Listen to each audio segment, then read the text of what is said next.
সবাইকে ক্রিসমাসের অনেক শুভেচ্ছা। কাল ক্রিসমাস ছিল, কিন্তু বাবা অনেক রাতে কেক আনার জন্য কালুকে তখন কেক দেওয়া হয়নি। তাই আজ সকাল হতে না হতেই মা কালুকে ডেকে কেক খাওয়ালো।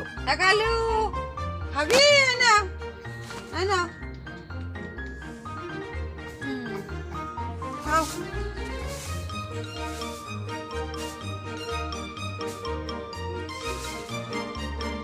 তারপর আমার বোন আমার সাথে শেয়ার করতে বসলো যে কাল রাতে সান্টা ওকে কি কি গিফট দিয়েছে মোজার মধ্যে। এক এক করে মোজা থেকে সেগুলো বার করে ও আমায় দেখাতে থাকলো।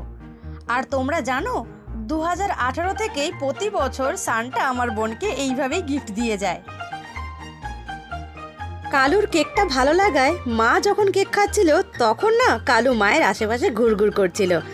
তাই মা তখন আবার সেখান থেকে এক টুকরো কালুকে দিল।